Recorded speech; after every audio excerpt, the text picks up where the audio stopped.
আসসালামু আলাইকুম everyone, welcome to তামিজ fun world. আজকে তোমাদেরকে নিয়ে ঘুরে দেখবো সিশিয়াল পার্ক। ঢুকতে প্রথমে একটা মিনি বন ছিল। ওই মিনি বনের ভিতরে কৈকার, গোল্ডেন ফিশ আরো অনেক ফিশ ছিল। আমি অনেকক্ষণ দাঁড়িয়ে দাঁড়িয়ে মাছগুলোকে দেখছিলাম।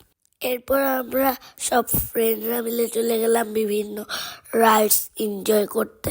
ওখানে মজার মজার রাইডস ছিল, সবগুলোতে আমরা উঠেছিলাম। এটা ছিল ছোট একটা রোলার কোস্টারটা অনেক জোরে জোরে চলছে এবং অনেক ফান হচ্ছিল। এরপর আমরা চলে গেলাম পার্কের ন্যাচারাল বিউটি দেখতে। এখানে একটা শামুক ছিল, ওই শামুকে আমি শুয়েছিলাম। এত বড় শামুক আমি আমার নিজের জন্মেও দেখিনি। আমার খুব আরাম লাগছিল এখানে শুয়ে থাকতে। আমরা কিছুক্ষণ বনের মাঝখানে ব্রিজ দিয়ে হাঁটাহাঁটি করলাম। ব্রিজের উপরে একটা বসার জায়গায় আমরা কিছুক্ষণ রেস্ট নিয়ে নিলাম। আর তারপর আমরা আবার চলে গেলাম মজাদার রাইডস এনজয় করতে। তারপর আমরা মিনি রকেটে উঠেছিলাম। রকেটটা একটুও মজা ছিল না, আস্তে আস্তে চলছিল। রকেট শেষ করে আমরা চলে গেলাম স্পিড রেসিং কারে। স্পিড রেসিং কারটা অনেক ভয়ঙ্কর ছিল। আজকের মতো টাটা, আসসালামু আলাইকুম।